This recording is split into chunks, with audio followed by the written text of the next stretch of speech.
Welcome to another episode of Hard Lens Media. This is Kit Cabello with Hard Lens Media. I'm also joined here with my fellow co-host Daniel Lupker, Paul DuPont, and returning as a commentator as well, Rebecca. Welcome back, Rebecca. Yeah, thank you. All right, so we got a lot of stories to go over. We have a lot of special guests, one in the first hour, one in the second hour. But that being said, we're going to start off with something that's happening here in the city of Chicago, and that is the large tech giant Google. Google is now opening up a retail store here in the city of Chicago. This was released by the article The Verge. And so what's going to happen now is that there's going to be a total space of 14,000 square feet of brick buildings, like basically where it's going to be a solid brick and mortar store.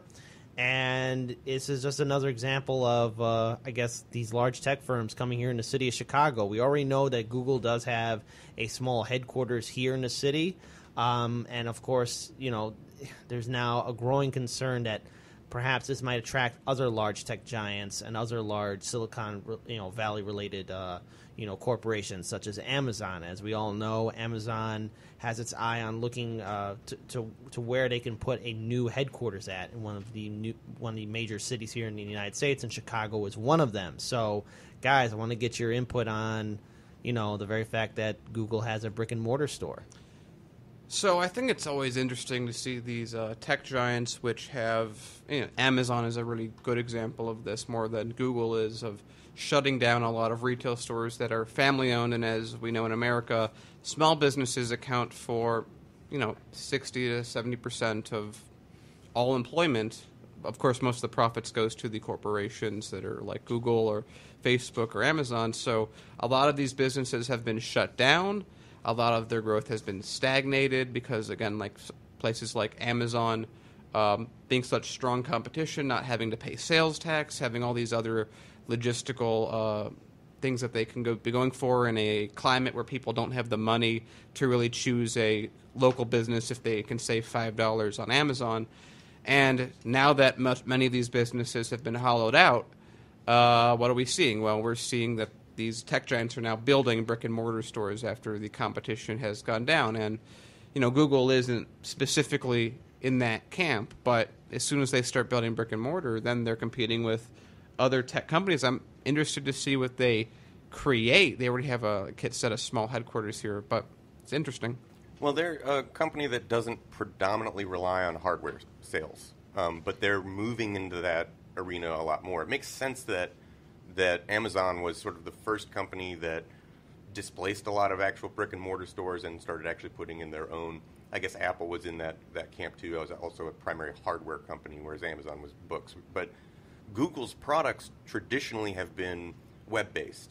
And actually I've had a lot of developer friends, sort of sounding the alarm on a lot of those products. So things like a lot of the Google Maps API. Developers pay a couple $100 a month or something like that to enable that on their site. And Google now, as large as they are, and now with the ability to, sell their own hardware for things and put in brick and mortar stores into cities, and with the ubiquity of their platform, they've got a number of people already building their infrastructure on things like Google Maps API, and Google is saying, okay, well, time to jack the price up, turn on the money-making switch, and so that's slated to go up by 14 times the price to use the Google Maps API on your site. So do you think it's going to be something like Google puts a store in and it's like, oh, if you buy this proprietary hardware that Google sells you to then plug in, it does all the work, it takes even more control away from the developer? Right. It's sort of like these new post-net neutrality plans you're getting out of AT&T and stuff, like, oh, we're going to give you all this free stuff. We're going to give you some of the, our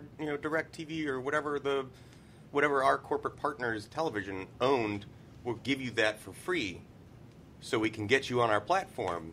And then once we get enough people on our platform, now we're going to flip the money-making switch on. Now we're going to charge you for that stuff.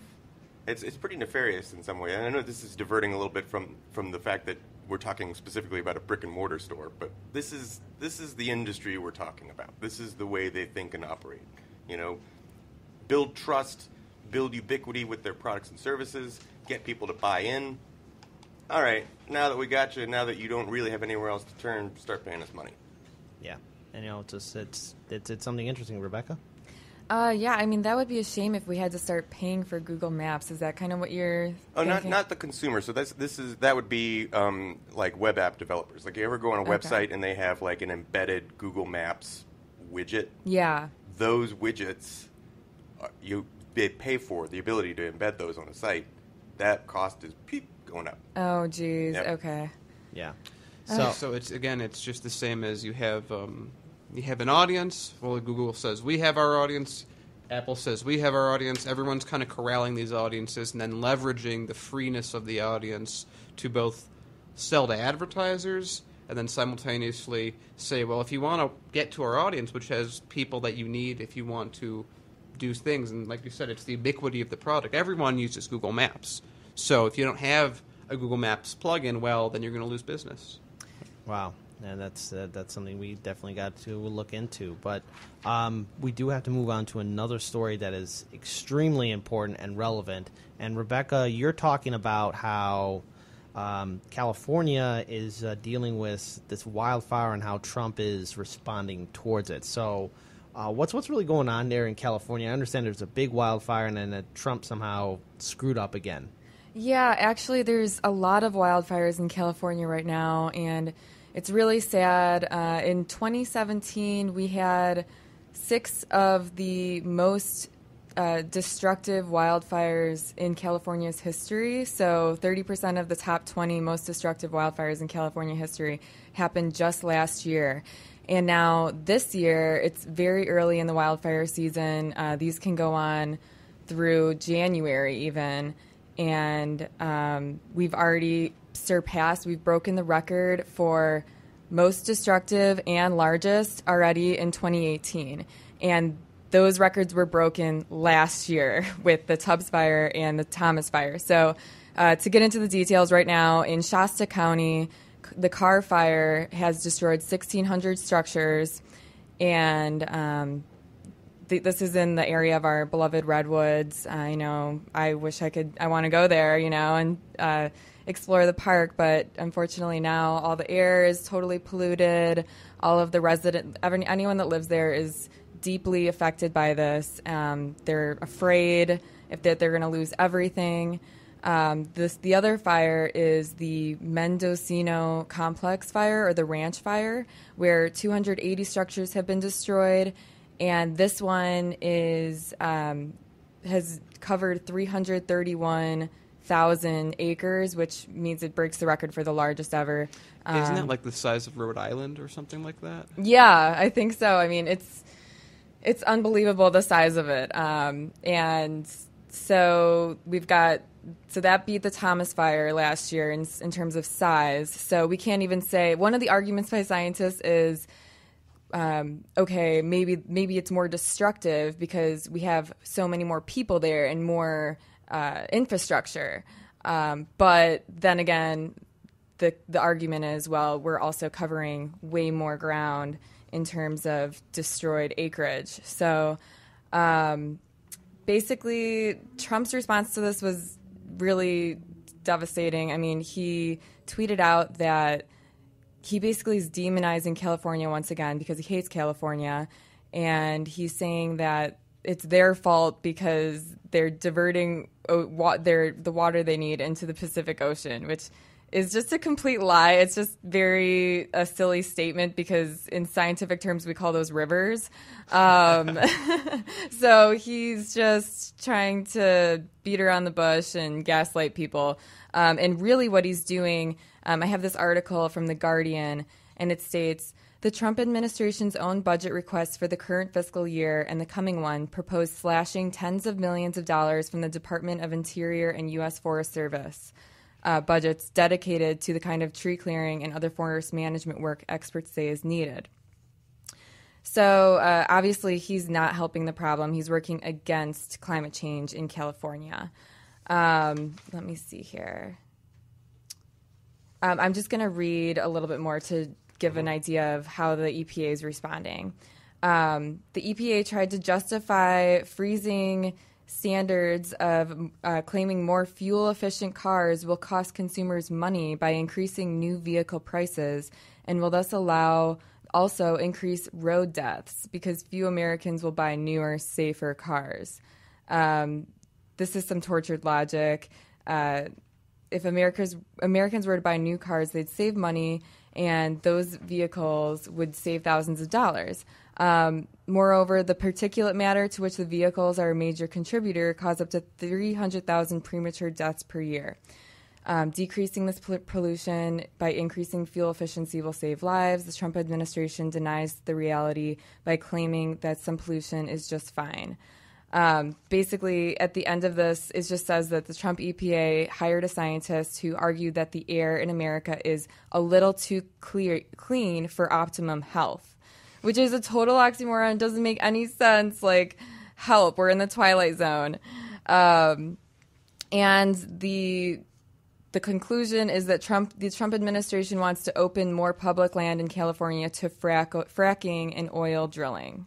Well, that all seems to make a lot of sense. So, basically, he's shooting himself in the foot at the same time. well, I mean, he's shooting nuts. other people in the foot. Yeah. Sure. So, what's really interesting about that, kind of how all these three go together, you have wildfires that are bigger, and obviously there's been droughts in California, so you have drier vegetation, and you can look at the amount that has been burned as simply a measure of how hard it is to contain.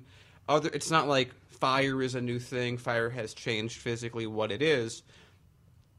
So bigger fires means something in the environment itself has changed. And then you can go to the cars like you're talking about, and you can say, well, we're continuing to put stuff into the air that's polluting, obviously greenhouse gas, and then to that very interesting claim that you pay a few thousand more, but you save it in fuel cost, which gas is not cheap right now, and even if it was a little more cheap, it still pays off in the long run. It's just gaslighting. Right. Literally. Yeah. So I just wanted to point out that climate change, people don't understand that the feedback loop is what's causing, it's exacerbating climate change. So the feedback in general is the process in which changing one quantity changes the second, and then that second change changes the first. So in this case, the warmer temperatures in drier land caused by climate change increases the risk and the scale of the forest fires. And then when we have these huge forest fires burning all that wood, organic matter, it releases massive amounts of carbon dioxide back into the atmosphere, helping push the global temperatures further and drying out the land. So this positive feedback loop it's terrifying because when you throw in what Trump wants to do in California, we have so many, they're called climate forcings, is what the land use, building in wildland interfaces and fracking, all these things are climate forcings. And the more of those you have, the more feedbacks you have. So, like in my industry right now, the insurance industry has said we're going to look at these wildfire seasons in California as the new norm. And that's actually a huge statement because this climate change feedback is happening so quickly, we can't even measure it. So we just have to say we're going to expect it to be on fire all the time. So that would mean for people that live in that area that any prices that they're going to pay for insurance are going to rise drastically. Right. They'll become the new normal, and they'll have to learn to live with it. Or either that, they'll have to move out. And think about it, because we've talked about this in the past about how there's going to be climate refugees. Yeah, it's not going to be just in some far-off country. It's going to be here in the United States. On the East Coast, there's going to be some heavy superstorms. Areas will be flooded. And on the West Coast, I guess these wildfires are going to continually keep on happening. In the Gulf, there's going to be flooding, more storms. Again, I've said it, I don't know how many episodes ago, maybe 20 or 30 episodes ago. In 50 to 75 years' time, as long as Chicago does not destroy like Michigan or the other states, Chicago will be the largest city in the country because all the big cities are on the coast, which is going to be which are going to rise up. You're going to have L.A. is either going to be flooded or it's going to be a desert. You have New York is only going to be able to build so much of a bathtub to protect the city, and then even that, if it cracks, then it's a big issue. And the entire South, we've already seen what happens when hurricanes come in. Florida's already Miami already goes underwater when it rains a lot. Well, Yeah. whereas Chicago has fresh water and doesn't really have forest fires to worry about or earthquakes to worry about or Just rising industrial water. pollution. That's all. I mean, the most we will get is the lake will get higher, but that's workable. So, yeah. I want to Paul? point out a couple of things. We talked about sort of Trump's adversarial position toward the state of California with regard to these wildfires, and that stems from a couple of things. So California is notoriously the most blue state in the country. They voted for Hillary Clinton overwhelmingly over Donald Trump, and that's maybe a little bit of a sore issue for him. But more than that, it's the state's environmental protection laws that are in place that run counter to Trump's and the Republican Party's general philosophy of deregulation is the solution to everything. And that's like a really sore sticking point. Like it's a thorn in Trump's side that he can't do some of the things that he and his EPA has been able to do elsewhere in the country, deregulating industries and allowing, profits to go to these large companies by way of externalizing environmental waste and things like that. So these are all contributing factors to Trump's adversarial stance against California, even when they're in a state of needing federal help to deal with this forest fire situation, which is escalating and getting worse year after year after year. These federal agencies that we're talking about, what were the two agencies that we mentioned earlier? National Forest Preserve and Let me see here. Institute of the Interior, those are both federal programs. Those are both And that's the other sad part. Our federal programs are shells. They're not. They're hiring. Trump is hiring these scientists to just tell you lies. That's where That's why there's not 100% agreement, because 3% of the scientists are paid off to say whatever the government wants them to tell us the say. air's too clean. Big oil wants us to say. Yeah. So. It's really funny. In a very real sense, the act of scientists being willing to pay off is quite literally willing to take a short-term gain for a long-term loss to promote policies that give a short-term gain for a long-term loss. Yeah, and I think we've all seen firsthand, especially myself and Daniel, when we were in East Chicago. We covered and in Whiting, Indiana, if and you Gary. I'm sure everyone's already seen the video, but if you haven't seen it, go onto our Facebook and YouTube page. You'll see what happens when you deregulate a state. Yeah, and those industrial facilities are dumping dangerous chemicals and toxic waste into the air and into the water. And check it out on our YouTube channel, because this is a story that's going to impact us all. Let's look at California. California is on fire, and we have an administration as well as a government that's not going to take action. And the only way we're going to really get any kind of change is if we, the people, step up, because this is our planet, and we don't have the resources yet to effectively get off and go to another world and colonize. So we got to take care of what we have right now. Otherwise, it's going to be gone forever. And anyone that thinks that regulations, agrees with Trump that regulations are bad, just start realizing that by regulation, the real definition is public health protection. So if you're against regulation, then you're against public health protections. Yeah, and that's a good way to end it. So we're going to go to another story, and it's positive and at the same time very depressing, and it's going to probably become more familiar as we continue on with this country in regards to healthcare and really what we can do to help elevate ourselves. So recently, there was a teacher, Robert Goodman.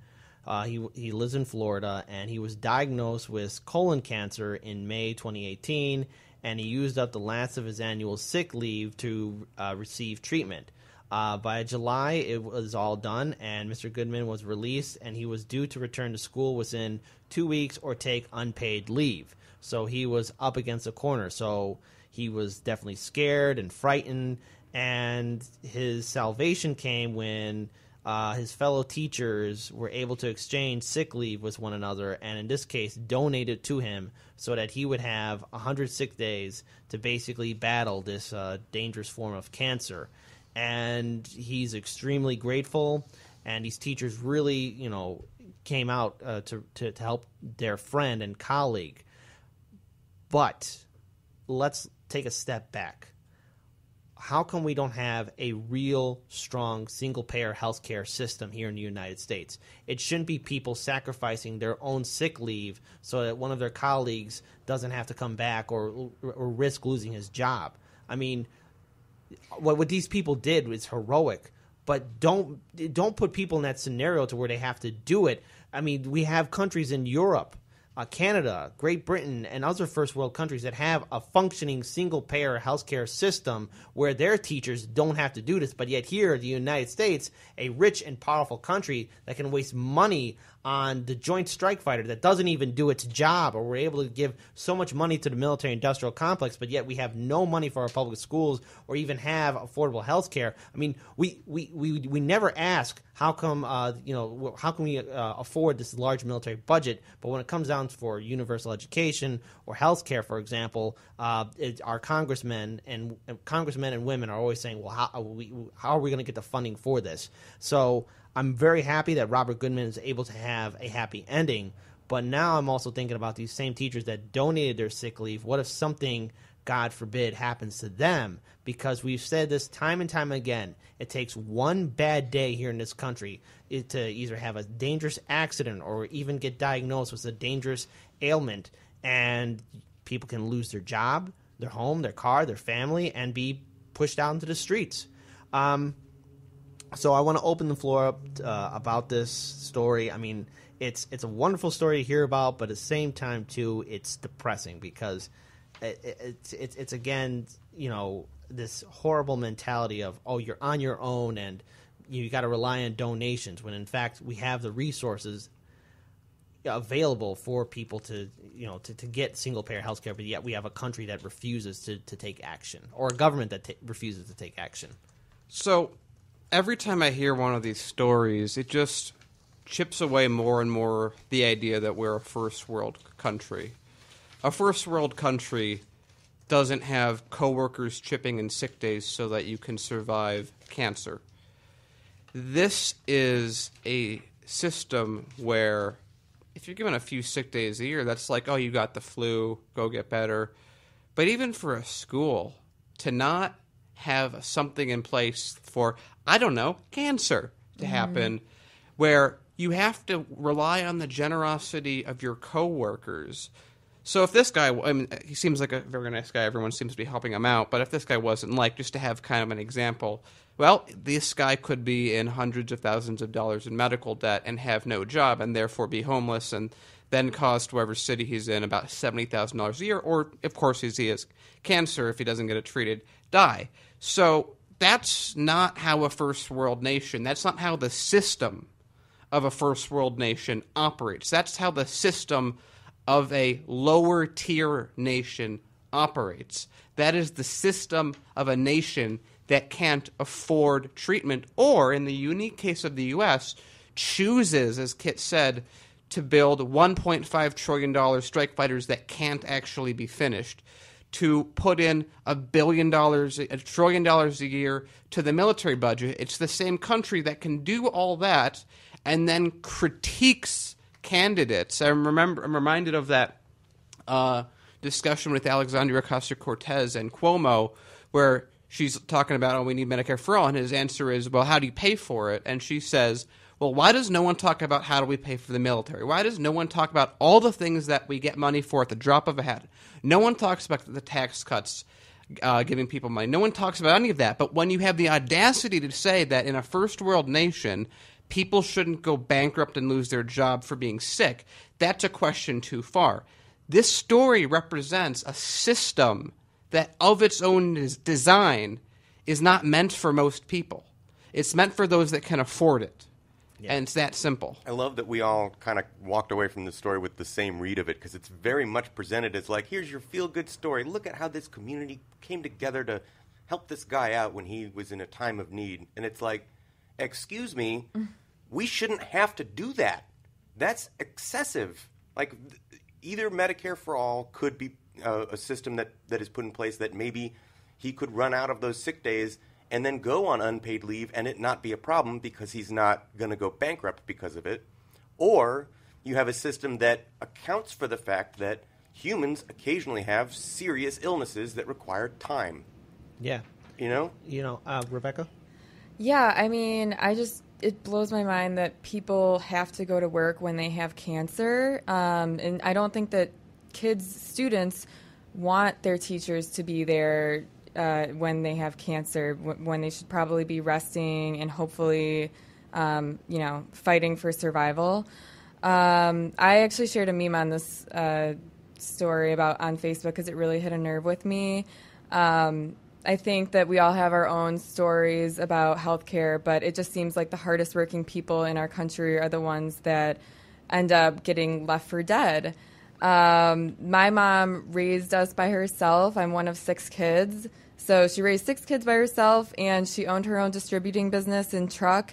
And it was a manual labor job. She worked 16-hour days, and eventually it crippled her. She needed a new hip and a new knee. She didn't have health insurance the entire time she was doing this dangerous manual labor job for 10 years.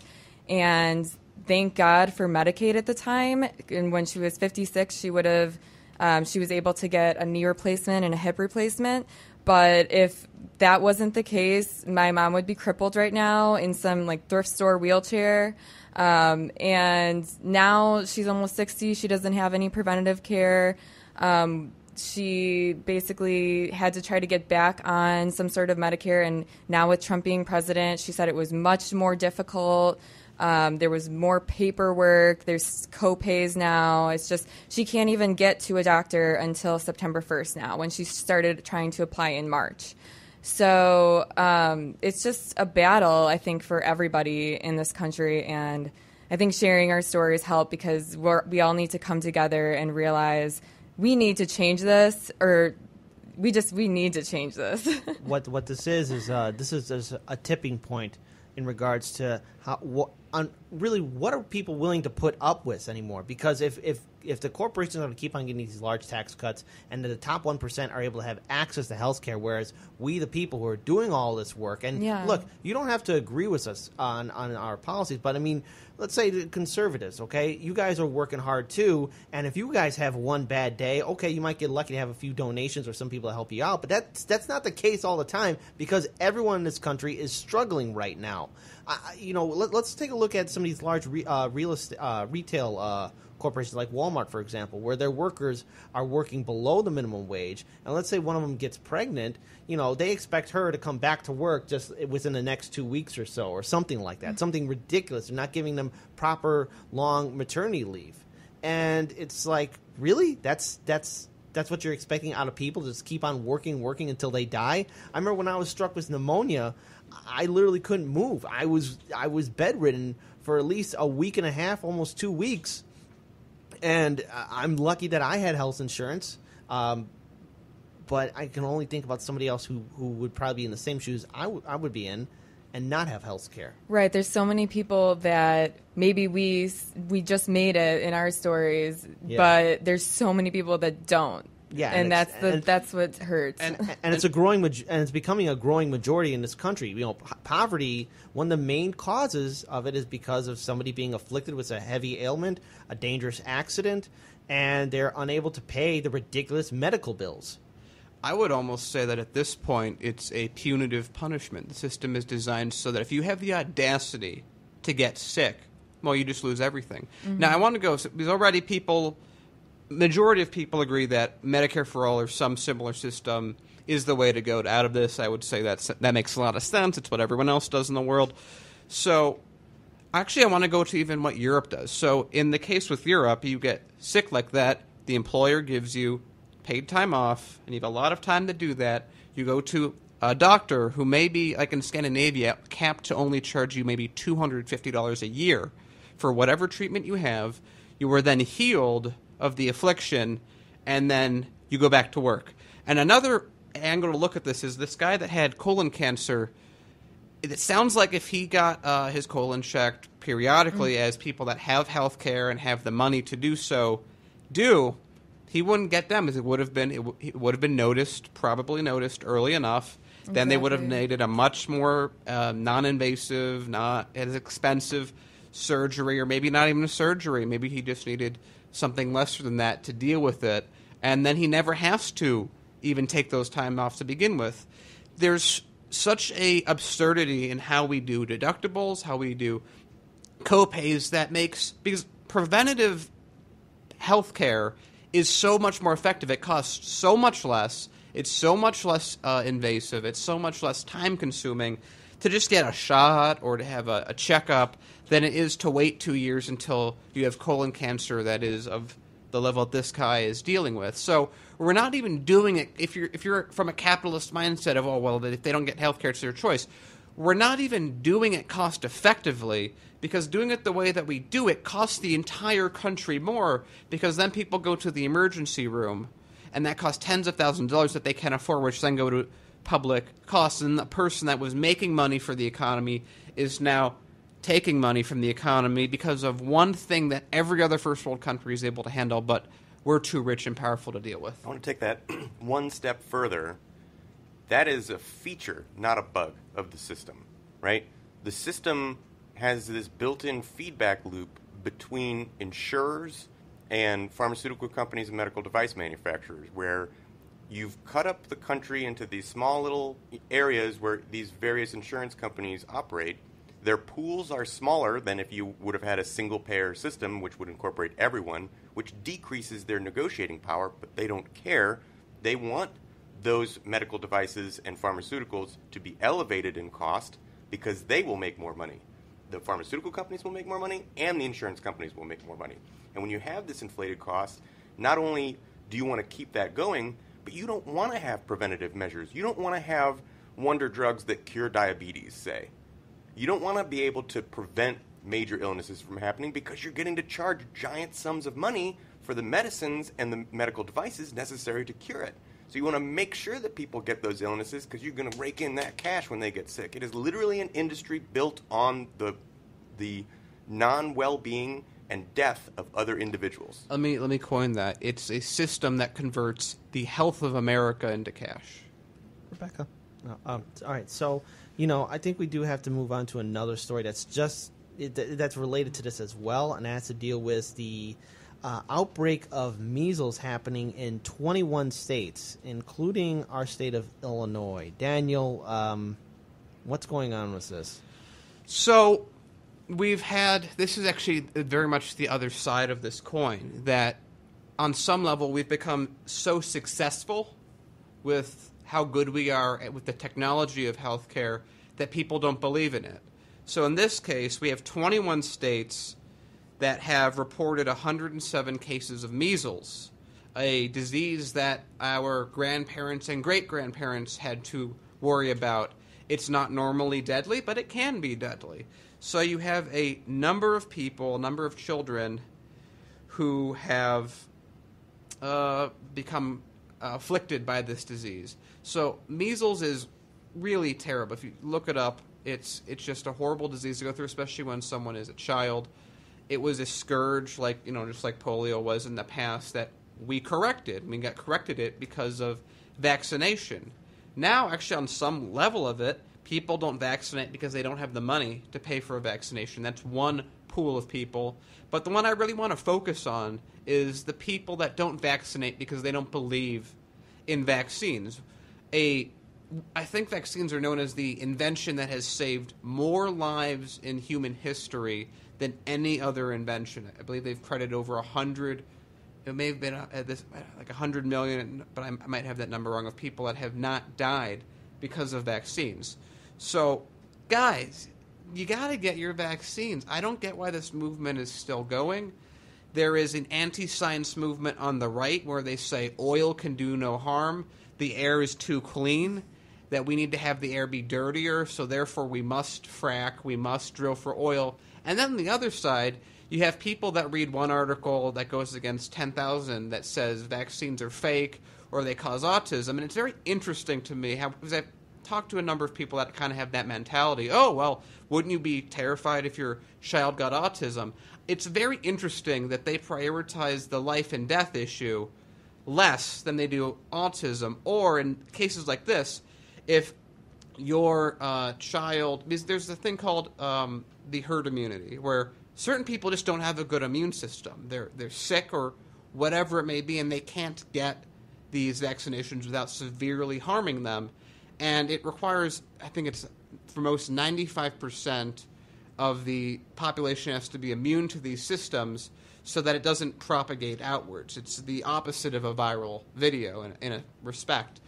But the more people that don't get their kids immunized, the higher chance that it becomes a viral trend and expands exponentially. And right now it's measles, but what happens when Americans get stricken with polio, or they get stricken with some other disease that we've already cured? This is how you bring diseases that have been eradicated from existence back into reality. I remember reading a little bit with Jimmy Carter and even Bill Gates, who are doing a lot of work to get certain diseases eradicated in Africa, and they've done that. And from the point of view of Africa, people will walk 20 miles, 40 miles with their child just to make sure they have a vaccine, whereas here in America, we're so successful and we've seen them not exist that we don't realize that it doesn't exist because people are vaccinated. And this story just brings that whole up, that we are destroying that herd immunity. And now, and in the future, people that were too sick to get vaccinated are going to start dying because of parents' decisions about their children. Yeah, it's just, there's sort of like that whole new age mentality to where people are thinking that, oh, well, if I don't vaccinate my kids, they're going to be fine. This is all fake. When if you rewind back the clocks to I believe the early 1950s, when these vaccinations were becoming truly available to the public, people were lining up en masse to get their kids vaccinated because in the 1920s and 30s, there was a severe case of polio outbreak and other forms of diseases. And, you know, a lot of people, especially of that generation, remembered how their loved ones were afflicted, or if they did survive, just how hard it was for them to even live a normal life. And here we are, the United States, a first world country that should be a proud bastion of knowledge, science, and learning. You have a good portion of this population embracing pseudoscience or refusing to acknowledge the power of science and everything that we have accomplished. And I think for a long time, the American population has been sleeping comfortably for a very long time. And, you know, we never saw firsthand the dangers that these diseases can do. And if we continue this trend, there's going to be an outbreak, and we're going to see a lot of young people and perhaps even older people get afflicted and die. Yeah, the last point I want to put on this, I'm going to give it to you guys after, is Americans today don't remember the era where whooping cough would go through a village and half the people would die.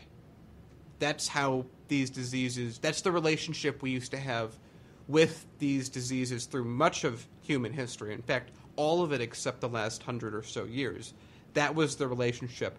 Some virus goes through one town, kills 40% of the people. Someone goes, brings it to another town, 30% of the people die. Next town, 50% of the people die. People have forgotten that that's how it used to be. Yeah, so I actually got my whooping cough vaccine recently because I have an infant niece. And the scary thing is the young kids, babies can't get their vaccines until they're 6 months old. So, and also they don't really kick in for maybe 10 days. For young kids, it might be longer. So if you are one of these parents that is an anti-vaxxer, hopefully you realize that you're opening yourself up to a lot of implications like horrible lawsuits and stuff, because if you bring your kid that maybe has a virus, maybe it's not reacting a certain way with them because it's like, right, yeah. Like whooping cough is a great example. And you bring them to a doctor at the same time where there's babies and the babies get sick and die, you could be possibly tried for murder or something like that. So, or you could at least be responsible for it. You would, right? You would be responsible for it. And to go back to the class argument, if you're a poor family that does that, and it's a rich baby that dies, well, then you're just going to get sued out of everything you own, if not go to jail. So this is the funny thing about anti-vax type stories and conversations is I've never encountered or met someone that takes that line of thinking or logic. Really, I have. I mean, I'm aware it exists. You're lucky. I've seen some stuff online. I know, like, Australia put in measures to require vaccinations, legal measures to require that. That's something I think we could consider in this country. And I think you made just a fantastic point earlier that there's this science denialism that happens on both sides of the ideological spectrum, and sort of takes form in different ways, right? The climate change isn't real faction versus the let's heal ourselves with crystals faction. Versus the earth is flat. Right. It's all, that's what people got to realize. Stop looking at things through political lenses. What this really is this is a large group of various issue people that don't believe in established science. You either have some small camp of them don't believe oil is bad, some small camp don't believe vaccines are good, some small camp believe the earth is flat. It's just a conspiracy theory type position or mentality that we're dealing with. And the issue that we're having now, especially now that people are forgetting this, is a resurgence in measles cases that never had to happen.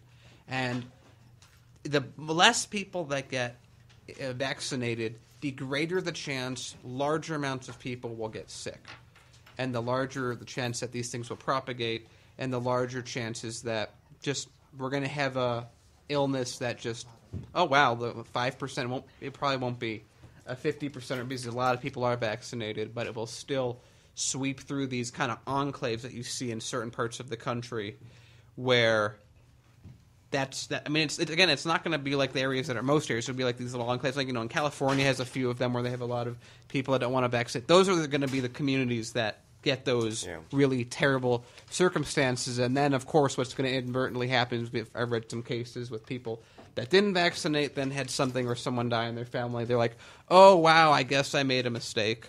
Oh, well, I couldn't see. And then they'll blame someone else for not helping them. It's fascinating to track down those numbers, right? Yeah. How many people aren't getting vaccinated or aren't vaccinating their children, and in what states and what areas, and then try to see if you can find trends with diseases that crop up. Yeah, I mean, I've seen there are trends. There are certain areas of the country, certain neighborhoods. It's actually very interesting. It's a lot of more affluent areas, right? Because they're like, oh, it doesn't exist, so I'm not worried. I give my kid fruits and vegetables, so everything is okay.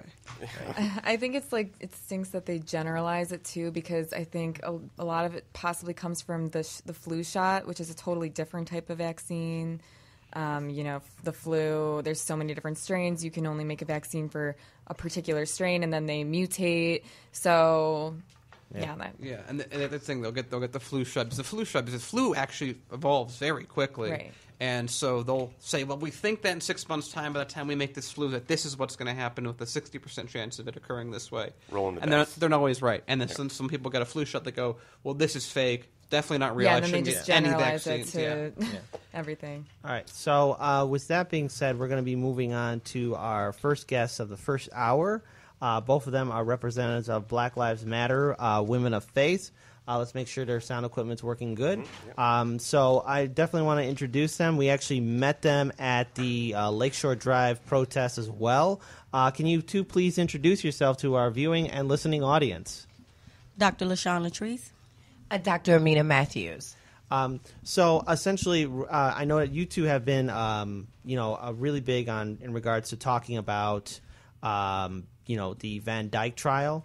I just definitely want to get like an update about what's been happening with this case, and of course, there's been a large talk in regards to the fact that it might not be taking place here in Cook County. So can we get like a true clarification about what's exactly going to happen with this case? Because supposedly it's going to happen next month. So we've been attending most of the hearings. Right now, as it stands, the case will currently be held in Cook County, but it's not 100% sure whether it'll stay in Cook County and also whether the jurors will come from Cook County. That's what part of the discrepancy is. Okay. Now, besides the discrepancy, when it came down to actually getting a date, because I know that I met you there when it was going to be originally happening in September before there was going to be any kind of discrepancy, going forward. What was the general feeling knowing that there was going to be some form of trial, but is there a concern that it just might be thrown out? So we were very excited when they set the trial date for September 5th. There were a number of us in the courtroom who were optimistic. Mm-hmm. But when we decided that there may be an opportunity that they were trying to set the case up to acquit him based on some of the testimony that we were hearing inside the courtroom that may not necessarily be information that's privy to everyone on the outside, then it seemed like changing the location and changing the venue was about also was about stopping these individuals from coming to support the actual trial. So they wanted to move that information so that we couldn't go to the court case. Even though the judge seems as if he's trying to keep the information closed in, that he doesn't want people to know. He doesn't want the court case to move, but they had several expert witnesses testify that they believe that people are tainted by the media reports. And so right now, as it stands, he's not going to allow the trial to have a change of venue. But it does not mean it cannot potentially happen in the future. Okay. Now, going forward in regards to this protest that happened on Lakeshore Drive, there is a concern that the movement in regards to getting most of the city involved, what's the general consensus and building more protests? Because that was the first time ever it happened on the north side of the city of Chicago. What can be done to really organize some further events? Because I think for a long time, people have been ignoring what's happening on the south and west side of Chicago. I believe what happened in the north side was historical in the respect that we always do things on the south side because primarily most of the violence is centered in certain areas on the south side. So people expect us to protest as we have in the past. But what happened is we have the organization like Black Lives Matter Women of Faith with myself, Carolyn Ruff. Amina Matthews is one of our biggest supporters. But what we decided to do was how could we bridge the gap between all of these organizations across the city of Chicago that have like minds and like ideas, similar goals. How could we bridge this gap? So we joined in on a Lakeshore Drive protest based on that, and we created an organization called Protect the Front Line. And protecting the front line is something Dr. Matthews can talk to you about, but it is us coming together with people who are representing themselves, communities, as well as organizations to collaboratively come together to see what we can do to actually invoke change. Go ahead, Dr. Matthews. Thanks, Dr. LaShawn. Good morning, you guys. Yes, that protest was amazing for us. It was a start. The north side, because a lot of people on the north side are really not understanding seriously really what's going on with the two Chicagos. You know, there's the two Chicagos. There's a Chicago that is south of Roosevelt at 18th Avenue, that the school systems is totally dead. They're locking up the libraries, or there's no books at all. There's education for even, you know, the smallest things that we grew up with, learning how to penmanship or cursive. They took it out. Now, excuse me, now they're saying, okay, fine, let's put cursive back into schools, right? But there's been 3-4 generations that do not understand when it's time to take care of their business and they ask for a signature. What does that mean? How do I do that? Something as small as that. Food, grocery stores in our neighborhood. We collectively came together with those organizations to say, look, okay, fine, we're marching, and this city mayor that has a job to do, that we pay him for, has a job to do to not only just take care of one side of Chicago, but all of Chicago, that we have demands that we need food, great food, not just food that on the south side you get it and the bananas are still, they're soft because they're old, but then when we come north, the food is good. There's farming, urban in the alleys, and so we have demands that jobs and education and just really it's people say, yeah, it's a gentrification thing and it's a genocidal thing. Both. We know what history has done. If you look back into history of Chicago, with the policing in Chicago, with the education in Chicago, we are recycling it again with this regime that is still under the old man Daley's leadership. We can't be confused about that. So when we protest, we're asking for demands with our collaborative effort of everyone is on the front line, on the same page, that we're getting results. You know, this school is about to start. Right. And in Inglewood, there's one high school that these kids can go to. And I remember way back when Heartland's Media was covering the town hall to protect the 4 remaining schools, but I guess that's not the case anymore because Inglewood is being divided into 2 areas. There's Inglewood and now West Inglewood, when for a long time Inglewood used to be one community. And, going forward, the very fact that there's talk of demands and actually acknowledgement that there is violence in the streets and there's corruption and police brutality. Absolutely. Just recently, it's depressing to talk about, but a young man, 15 years old, was shot, and the police have indicated that he shot himself in the head, but the back of the head, in the back of the head, as he was running, which is technically physically impossible to do away from the police. And so I want to get your comment on it because when we were covering this protest, especially on Lakeshore Drive, as we were live streaming it, there was of course some agitators who were saying that it doesn't matter, there should be more accountability, the police are fine. What can be done to really bring true discourse to the city government, as well as bring true involvement here in the city of Chicago to address these issues of corruption, police brutality, and a clear lack of resources that are going to mostly minority and Latino communities? I mean, there's a lack of resources going to these areas. Real quickly, let me just tell you my background a little bit. I'm the daughter of Jeff Ford, that is now a political prisoner because of the same things that are going on now. They shut schools down, and then they get the community leaders, which are faith-based, churches. They give them the money to give them resources to help the kids, the little poor black guys and the little poor black girls, but there's no money. So now we're looking at another era of, and another thing. Up north, they're teaching, if anyone that is listening and understand who John, Burgess is.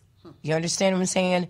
That we are looking at a culture that the police are still, they're not stopping that mindset that we need to make an arrest and it does not matter who it is. I'll bring up real quick, there's a brother that he got killed on the east side, 75th Street. His name is Chapman. And the police killed him, right? Ran him down. But they went 15 minutes later, 2 blocks down, and got 2 young 14-year-olds that's still in Statesville. So what we're looking at is our police officers are not really dealing with the resources that are not given to us, like mental health, properly diagnosing and helping the stress that we were already born into. We all were born into. Let's be real on it. White, black, it doesn't matter. We were born into a state of a strain of depression or anxiety. So now the police are not looking at that, and they really can care less about it because their policy, which I don't understand it, which that's a demand of ours as citizens, we need to see that transparency is there, that they have a right to kill. Right. So, okay. Sorry. Didn't ROM also shut down like 60 mental health clinics in the south side of Chicago? Yes. So yeah, I think that the main point that I'm so glad you're here to actually say the cause of Black Lives Matter, Women of Faith. But with the protest, a lot of people, they're like, oh well, what can we do? It's not our fault that black people are killing each other on the south side. Mm-hmm.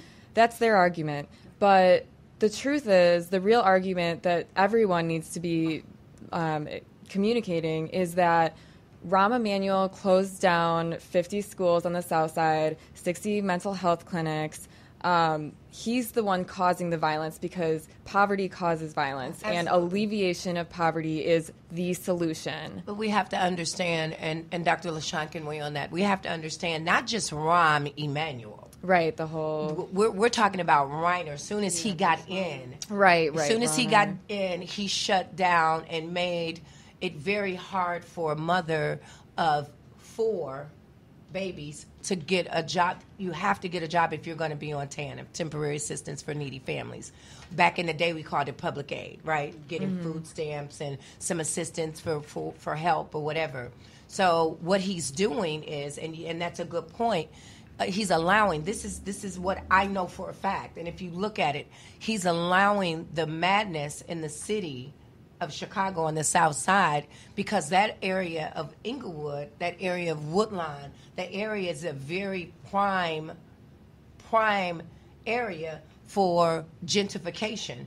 We don't mind that, but we play together, we live together, we love together. We don't mind you using, Inglewood at one time was first to downtown. If we do your history, it was beautiful stores, and it looked just like Inglewood. It was amazing. People would go to Inglewood before they would go downtown to shop because it was everything there. So that is a reason why he's shutting things down, and then he's opening up Section 8 for African Americans or young people or people of the low class to move out of the city, that they can't come in and get resources that they really need, like mental health, education, jobs, good food. It's unacceptable. It's just really, we have to remember that it's not just only Rahm. We got to remember it's the Daley regime that young Daley gave it up to. He would have died in there. You got to remember, you guys who's listening is young, but if you go back and research old man Daley, he would have never, he gave it to his son, and he taught his son the bad habits and mistreatment and to get money and for them. For them. So in Chicago, we need all our elected officials to be progressive candidates that outwardly support Black Lives Matter. And not gangbangers. And nothing less. They're gangbangers. So we have a few minutes left. Right now, things have changed. I mean, obviously, I always bring up the internet has kind of redefined a whole bunch of what people can do, how people can connect to each other, and it seems like there is more of a coalescing behind this movement. It's not just Black Lives Matter; it's a real unification of many different groups. How do you see the growth of these organizations and coalition, and how do you think it will affect the trajectory of the city over the next 5 or 10 years? So, in our opinion, even the situation last night with the young man who we were told committed suicide, that situation, before it was ever reported on the news, there was a very heightened escalation of police officers. The community was in an uproar because this police chase played out in daylight in front of everyone. So there's a young man being chased by the police, but somehow he ends up shot in the back of the head. But the story that comes forth on the media says that he shot himself. So they tried to change the narrative before the narrative was ever created. But if you were watching anyone, there was a community unification walk taking place at the same time. So that's how individuals responded so quickly, because they were already in the community at another event. That event was then turned out to look like something that it wasn't, as if, the police can't change a narrative. Look at Haritha Gustis. We see right now they're releasing body cams from all angles, but they're rarely letting us hear what was being said while all of this was taking place. So the reason why people are in such an uproar and we're galvanizing the way we are now is because people are sick and tired of the same old monotony that's been taking place for decades and decades by these same rundown politicians who are just in the office to get what they can get. We have to now learn to come together and unify, even if we have some differences that come along with it. We're going to have differences, but that does not mean that we can't work collaboratively.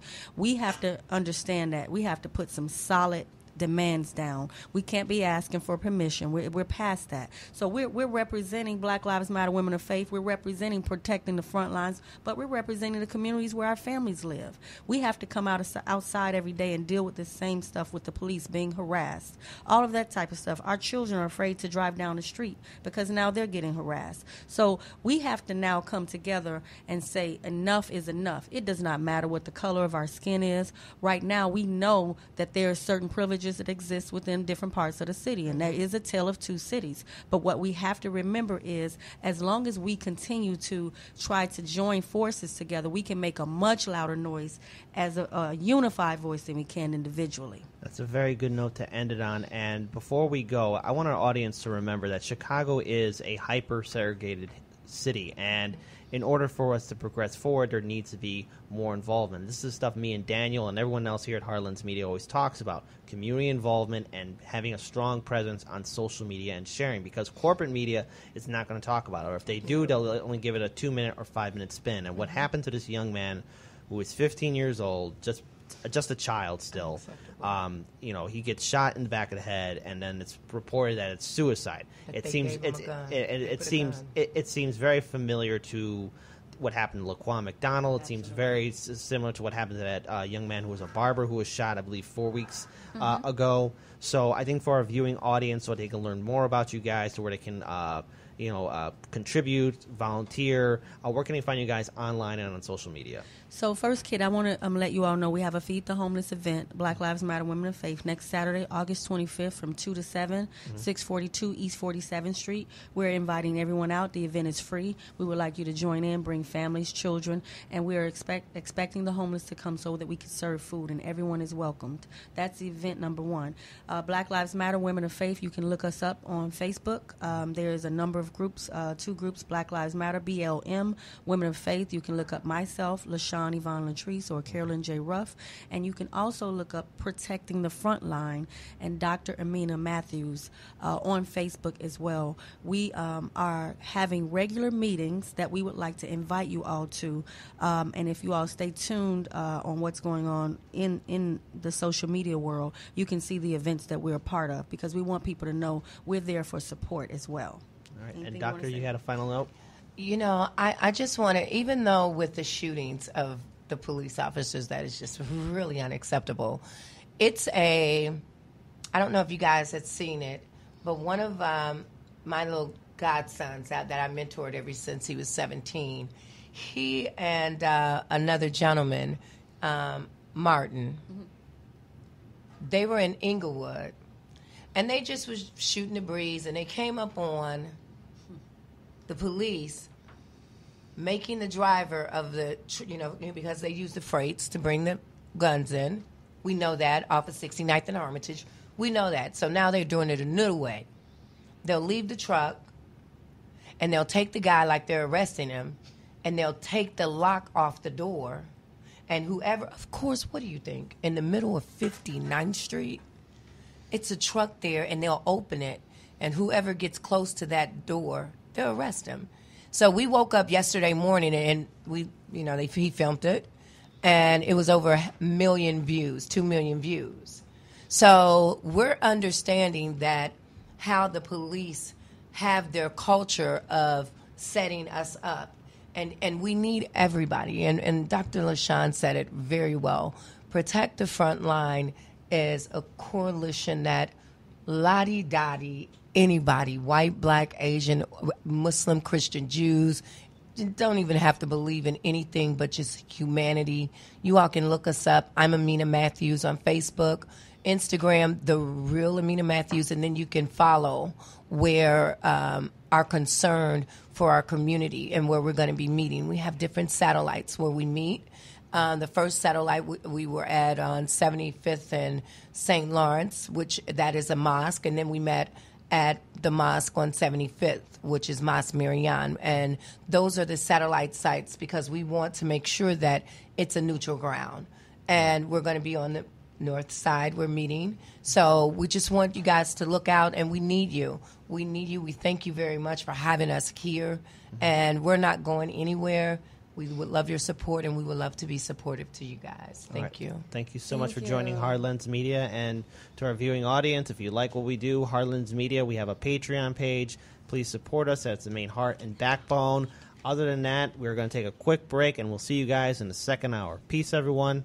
And we are back. Welcome to the second hour of Heartlands Media. Paul, we're doing a follow-up in regards to censorship that's happening on social media. Paul, what's going on? Yeah, so I found this great article that came out in the Rolling Stone by Matt Taibbi. It's called Taibbi, Censorship Does Not End Well. So I wanted to pick up on this because there were some developments in this story since last week, and there are actually a couple of finer points that we sort of missed when we talked about this last week. And this all centers around, Facebook, Apple, Spotify, Twitter, and their ability to deplatform individuals for violations of their terms of service or for speech that may violate, First Amendment laws, things that are defamatory or incite violence. So this, of course, got kicked off most recently with the deplatforming of Alex Jones and InfoWars. And that's the kind of thing that a lot of folks on the left were very happy about, because Alex Jones, InfoWars, is basically tinfoil hat wearing conspiracy theorist nutjob person. Like, okay, we kind of like that he doesn't have a voice, but we don't like the idea of censorship, or I don't like the idea of censorship, and particularly because we're giving this responsibility to large corporations and expecting that they will administer it fairly. And I wanted to make a couple of points on this. Since Alex Jones was deplatformed, some left-leaning and some other right-leaning but legitimate news sources have also been kicked off of various platforms. So a real No Unite the Right 2 anti-racist counter-rally in D.C. was deplatformed.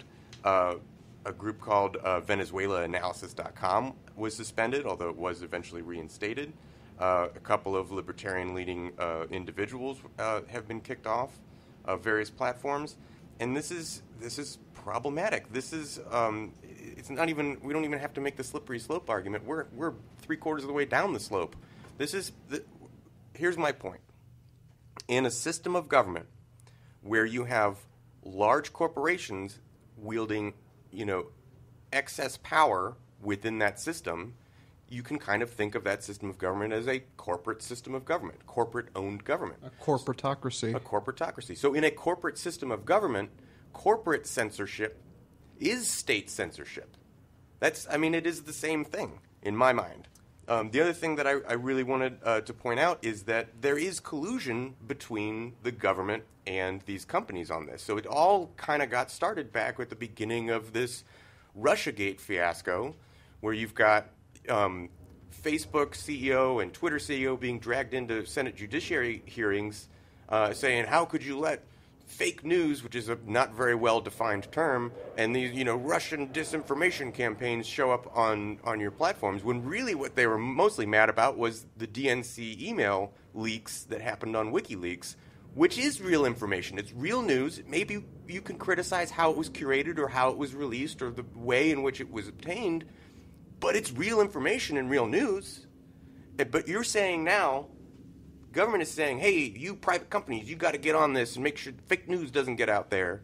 And then what happens is Facebook goes and says, okay, well, we'll hire the Atlantic Council to help us with that. If you're not familiar with the Atlantic Council, this is a think tank that Henry Kissinger is on their board. This is a group that has gotten us into every war we've been in since Vietnam.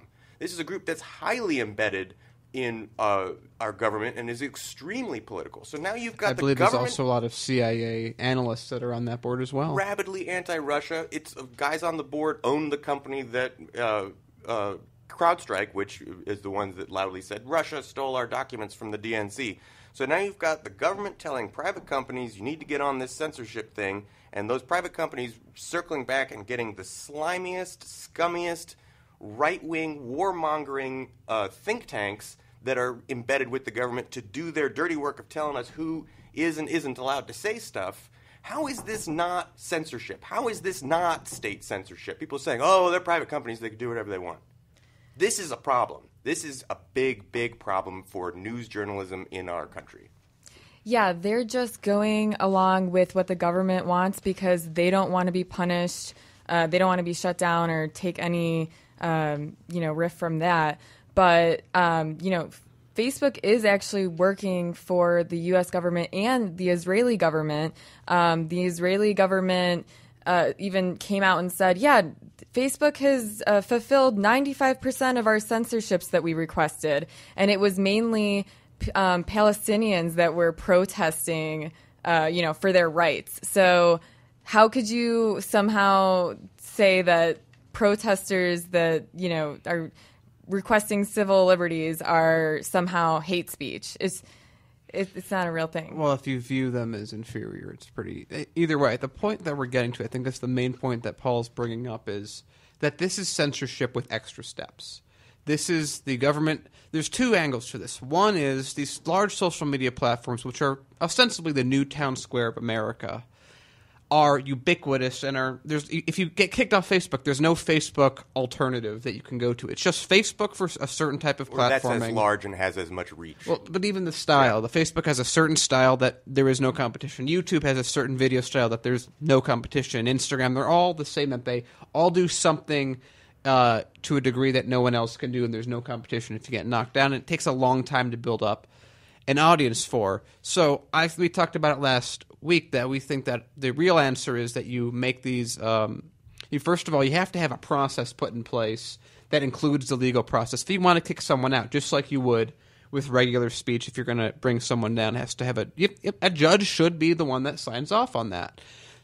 And on the other hand, the big reason that Facebook's allowing this is they are doing everything possible to not be regulated. They don't want to have any structure. So when the government says, do this, Facebook says, yes, we will do that exactly like you're saying. And that response is that the government says, ban that platform. Facebook doesn't go, yeah, but they haven't really violated anything. They're not violating our terms of service. They just go, yes, we will block that. So there was a number of protests that have happened in the U.S. that have been organized on Facebook that have been shut off. There have been just on the left, there have been over 100 news organizations of various sizes, localities that have been taken off with, again, no system in place, just someone hitting a button and their account goes away. And that's very terrifying, because if that was done directly by the government, people would be up in arms. But like Paul said, everyone views Facebook as a private company. But this size, 2 billion people at least. It's a public grounds. It's no longer, you can't just say it's a private company. It's like saying the water mains are a private infrastructure. I know they've gotten it to the point where people own the last part after it comes off the to the house. But Facebook needs to be a public ground, just like telephone companies have to operate under, just like we had before net neutrality was taken away. It's a very simple answer. So Facebook has no backbone, because the second that they try and fight the government, they worry that they're going to be regulated. So that's that end of it. And then you have the government, who normally can't censor because it's illegal and it goes against the Constitution, but under these ways of doing it, they're able to do it. And I wanted to piggyback on that exact thought. Rebecca, you brought up earlier, Facebook is deeply in bed with Israel, and it basically is censoring people at the behest of the government. At the same time, we now know Google is actively working on a sort of active censorship program for China, because they desperately want to get Google's search engine in China. So they're going, well, how can we work with that government and censor the stuff that they want and make sure that our platform can get out there, which is deeply against the principles of the UN and human rights.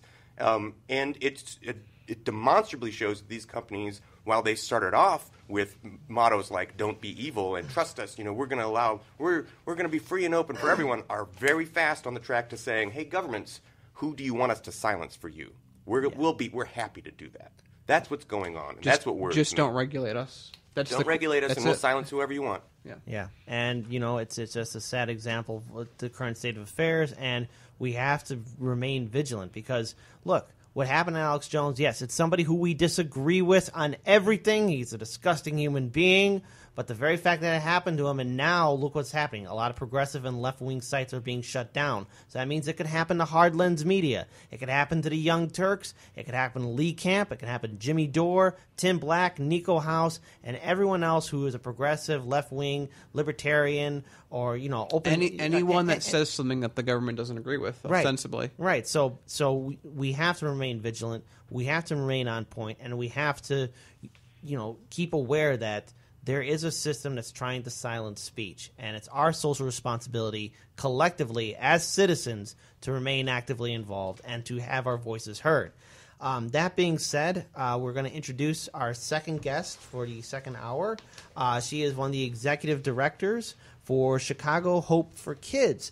For our viewing and listening audience, can you please introduce yourself? Sure. My name is Patricia Rivera, and I am actually the founder and executive director of Chicago Hopes for Kids. We're an academic support program for children who live in Chicago's homeless shelters. So it's very interesting to hear about this organization, because, for a long time, I guess, there's the stereotypical image of the city of Chicago, and that is that, there's nothing wrong with the city. It's perfectly fine. But there is a serious homelessness problem here, and people are struggling to make ends meet. And I guess the way the media portrays homelessness is just it's adult people, but all the time. But for a while, children have been ignored. So tell us about this organization. How did it get started, and what have been some of the challenges that your group has faced over the years? I am a social worker by background, and I was a school social worker for Chicago Public Schools for 33 years. The last 7 of those years, I was the manager of the homeless education program for CPS. And during that time, we formed a program for children who were in homeless shelters because often they have moved around so much that they've missed out on their schooling. And because of that, they're behind in school. And it made it very difficult to get them enrolled in school because sometimes principals were reluctant to enroll them due to the fact that their test scores were so low. What we tried to do then was to set up a program where we went into shelters and worked with the children to improve their reading skills, improve their math skills, make sure they do their homework, and then provide them with a fun activity. That continued until I retired from CPS, which was in 2010. And at that time, due to budget constraints, CPS cut the funding for the program. So a group of volunteers applied for a nonprofit, to be a nonprofit under the state of Illinois. And they asked me to be the executive director, and I was retired, Okay, how could I say no? This was something that was dear to my heart. I wanted to make sure that the children that we served were continuing to be served. So we started the nonprofit. It's actually, the name of it is Chicago Heightening Opportunity and Potential for Educational Success. But we do business as Chicago Hopes for Kids. We started then back in 2 shelters. One was Lena Washington Shelter, which is in the North Lawndale neighborhood, and the other one was Cornerstone Shelter, which is up in Uptown. At that time, we had actually had to reduce the number of shelters that we served because of financial reasons. For about 3 years, we operated with almost no funds at all. And then we received our 501c3 and were able then to accept donations for our organization. And gradually from that time, we grew until right now we will be in 10 shelters in the fall, providing services to children kindergarten through 5th grade. We're there 4 afternoons a week, Monday through Thursday, and we try to provide one-on-one help for them academically with a huge group of volunteers. We're very lucky to have many people in Chicago who are interested in volunteering and helping the children. Most of them come 1 afternoon or evening a week for a semester. However, we also have some AmeriCorps members who are in the shelters 4 afternoons or evening a week for almost a year. So that helps give some consistency to the program. And also, you get to know the kids a little better. The children get to know the AmeriCorps members and the other volunteers better.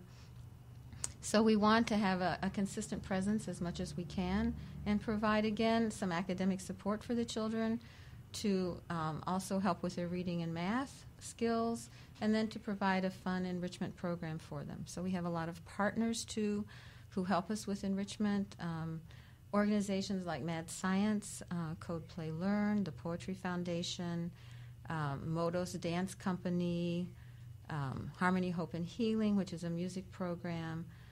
And they all provide some services, not in every single shelter, but in different shelters throughout the city. So again, we have programs in some domestic violence shelters. We have programs as far north right now as Uptown and as far south as South Shore. We also have programs in the Austin neighborhood as well. So we're trying to make sure that any child who is in a shelter has some kind of academic support, as well as a program that's there in the shelter to provide them with some fun activities on a consistent basis. Not where we would just go in once a month or one time and provide them, say, with a birthday party, and that's great. I mean, that's really wonderful, too. But a lot of studies have shown that if the children don't get the academic support that they need, then they really fall behind in school and they're more likely to drop out of school and then not complete high school. And we don't want that trajectory for the children. We really want them to be able to reach their full potential. And, when a family's in a homeless shelter, often the parents are, concerned about finding a stable place to live, getting a job, getting some kind of benefits for their family. So it can be difficult for parents, especially when you're in a shelter that where you don't even have your own space. It's really difficult for a family to provide maybe that support that the children need as far as schoolwork is concerned. So we really do try to make sure that they have something to do at the shelter rather than just sitting around. Most of the kids actually don't. I mean, some of them have a TV, some of them don't.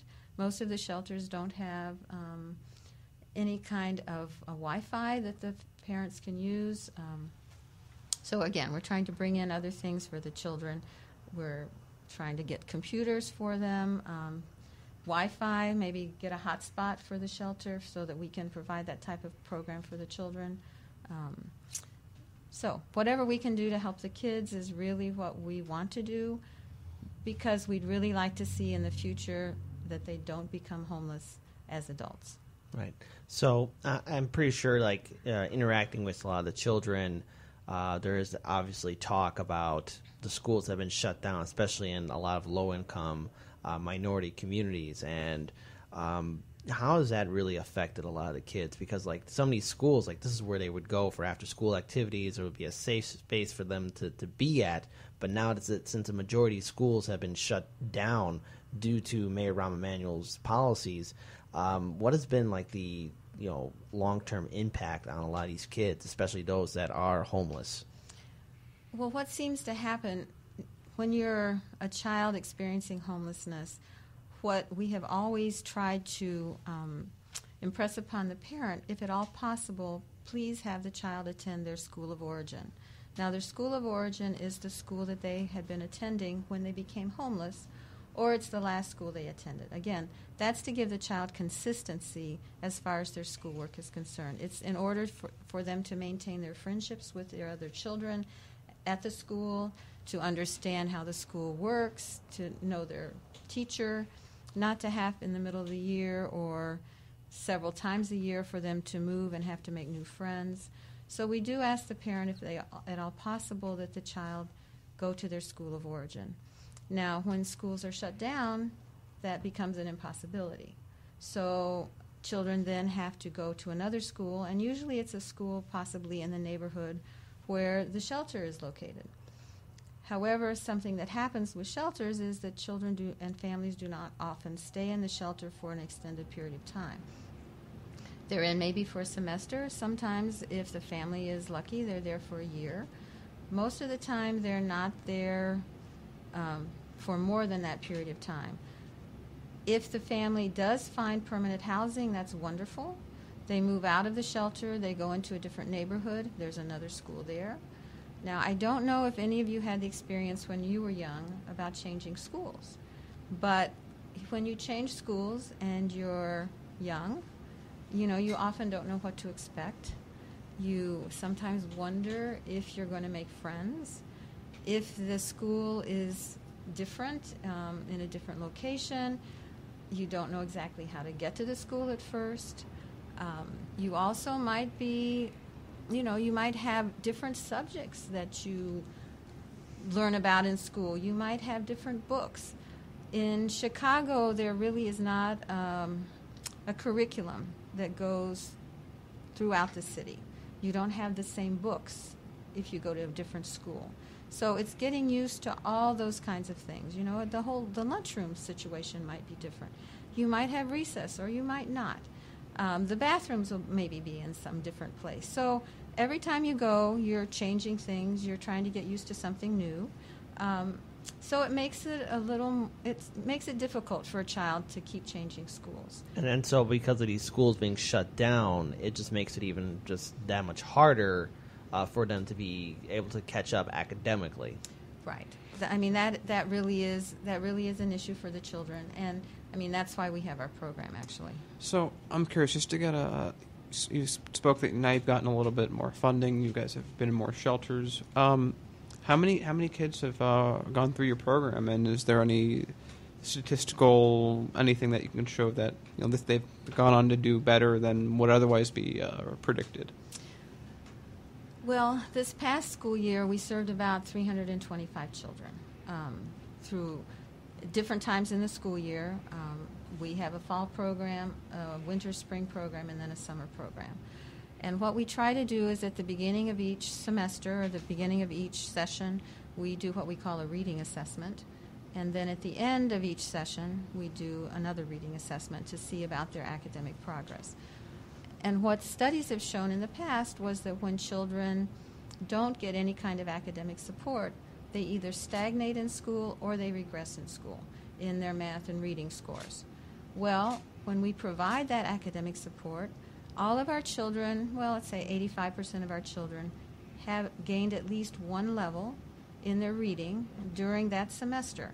So, and actually, we just took a look at some of our statistics for a grant that we're writing, and most of our children in the semester went up about 4 levels in reading.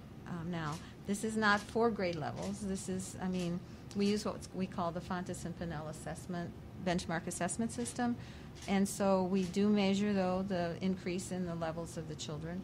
So each semester, if they can go up that much in their reading, possibly by the end of if they're there with us for about a school year, we can maybe get them back on level in reading. And that's really, I think it's a huge achievement. That's a big deal. That's a huge achievement. So we're looking to try and continue that.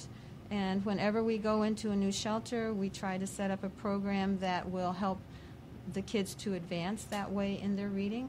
And usually the kids, they love the attention, especially when they can get the attention one-on-one. They really respond to their volunteers. Kids are very resilient. They'll try to absorb anything that you give to them. They also really enjoy the different enrichment programs that are provided. And it's really fun to watch them, working on STEM materials. We also had a group that came in and did, now I can't even think, drones. They worked with the kids on drones. Wow. So, as much as we can, we try and give them some experiences that they might not get otherwise. And they really, really do respond to it. So, we couldn't do it without our volunteers.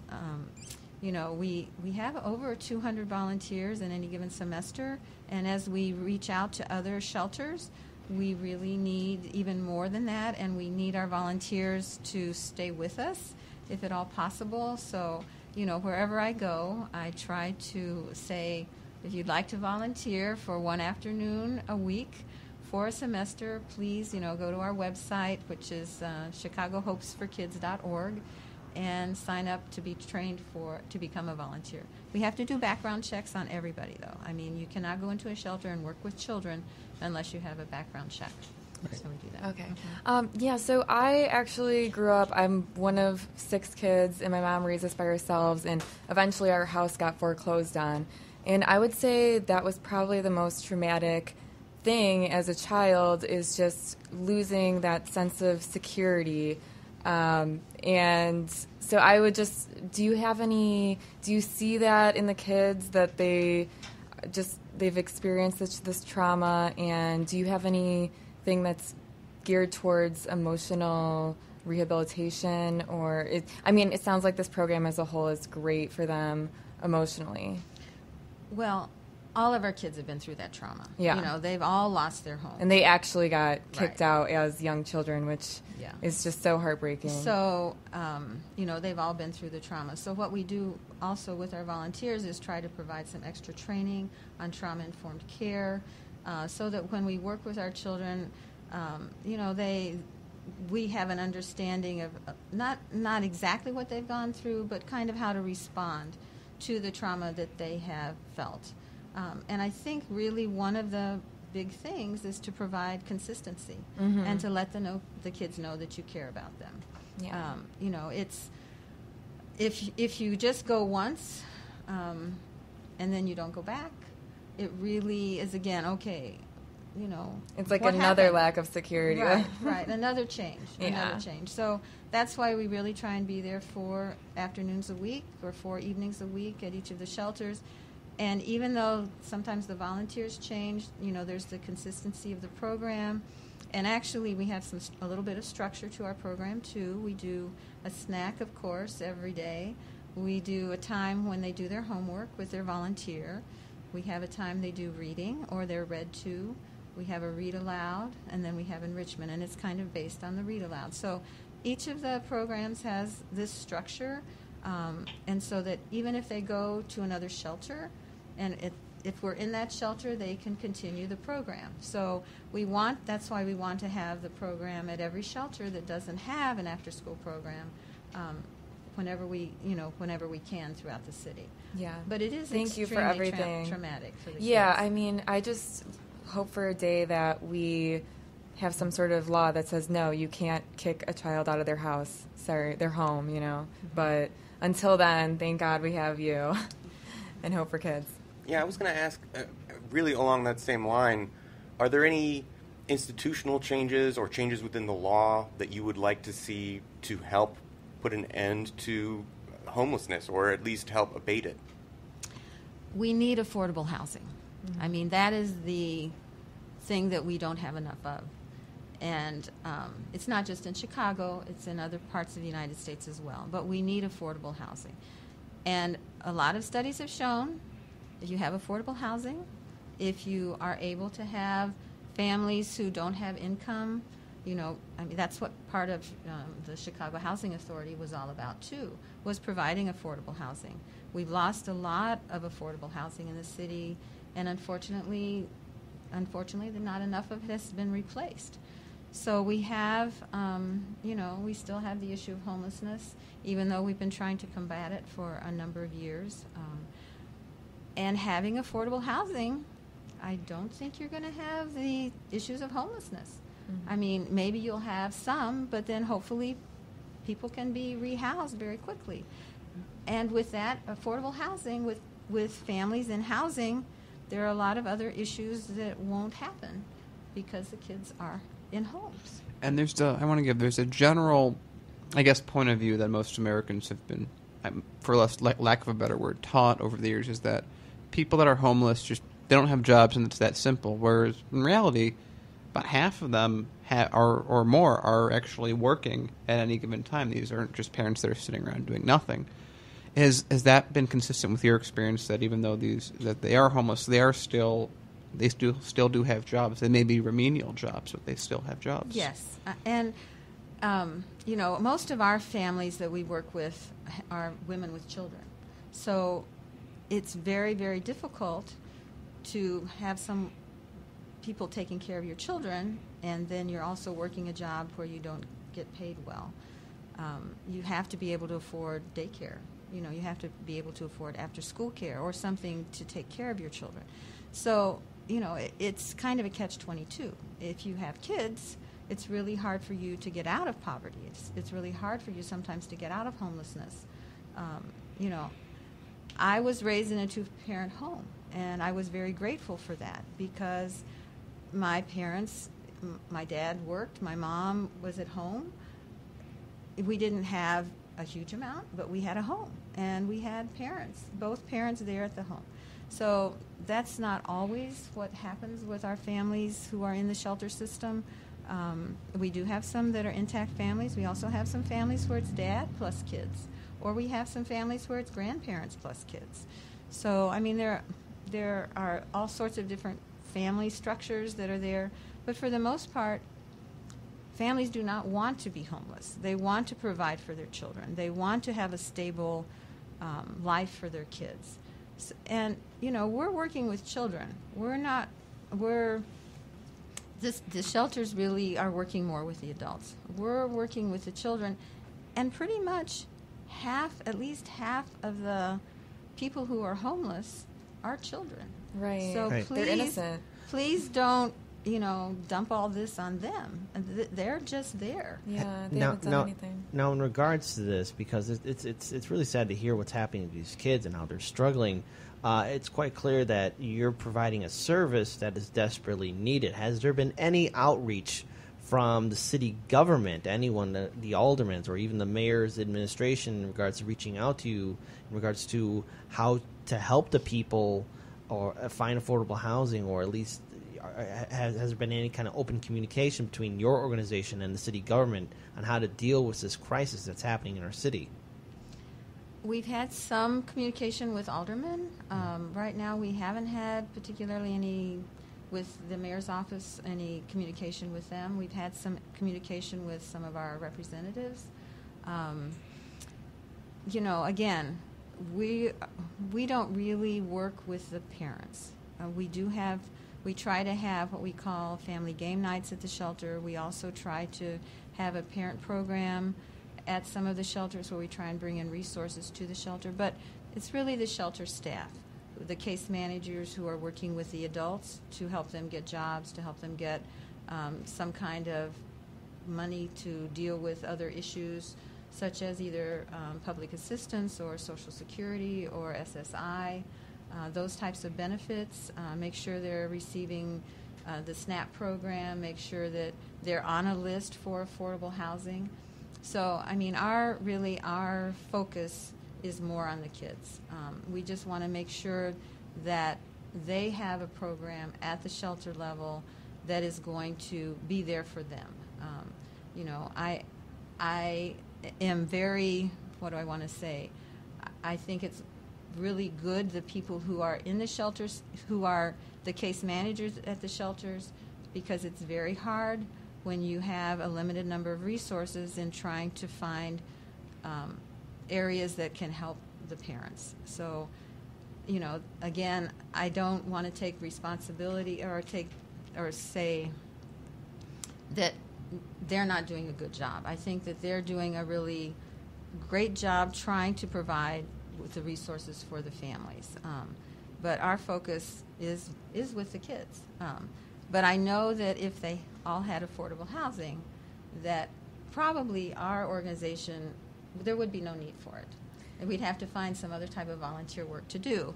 And that's okay with me. If at some point we have housing for everybody, I say hallelujah. That would be great. And we'll have our volunteers go, maybe in the schools or help families in a different way. I hope that in the future that will happen. I would really like to see that, before I am doing something else. Let me put it that way. Mm-hmm.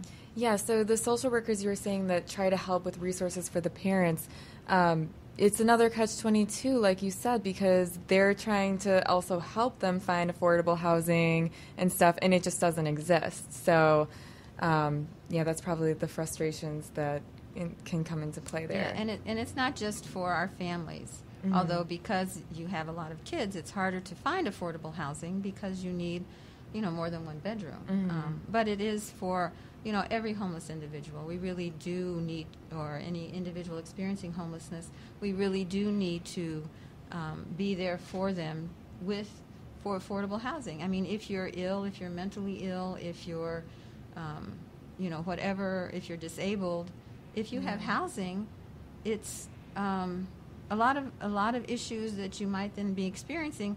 Maybe then you can find the resources for, because you're not looking for a place to stay all the time, or concerned about that, or worried about that, or worried that you're, something's going to happen to you. So it just takes a lot of pressure off and allows you then to be able to experience the other things. It's that emotional, what do I want to say, stress that sometimes really affects our kids. And I know it affects the parents, because they're not only concerned about their children, they're concerned about how to take care of all these other things. And I was just going to say, and it amplifies mental illness, too. Right. So, are there any organizations that you guys have also been, that have either been complimenting the work that you guys do, or a group that you are in alliance with that's either working with homelessness or something that is following the same cause that you guys are doing? I mean, sure. There's All Chicago, which is a huge organization that's really deals with all the shelters in the city and tries to provide services for families and individuals who are experiencing homelessness.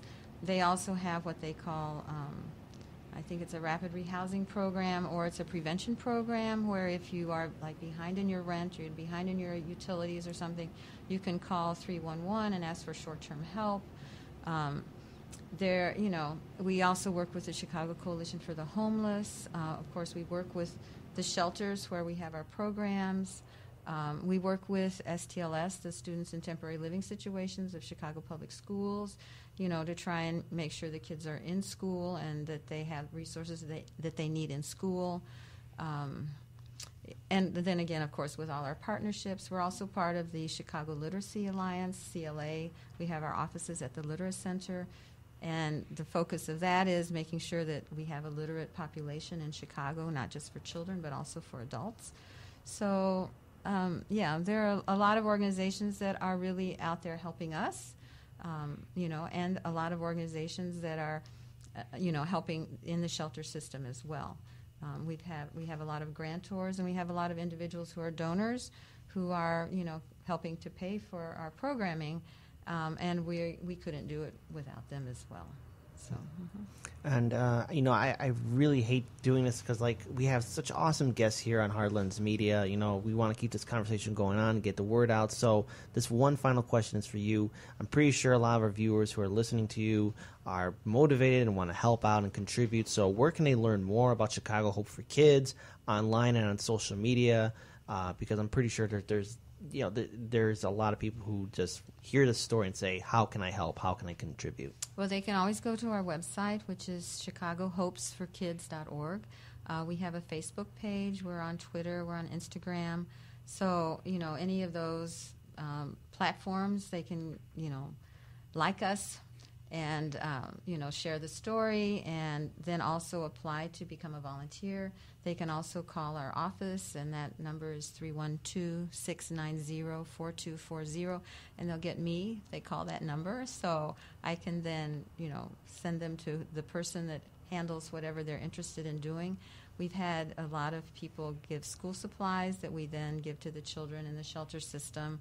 We have, a lot of different people who maybe give us cleaning supplies. So when we go out to the shelters, we can also make sure that the rooms where we have our programming are clean and nice for the kids. So, again, we have many organizations that are there for us, and, I certainly want to thank them. But we can always use more help. We can always use more volunteers. So if there's anyone out there who would like to give us a hand, we'd really appreciate it. That's a fantastic note to end it on. Thank you so much for joining Heartlands Media.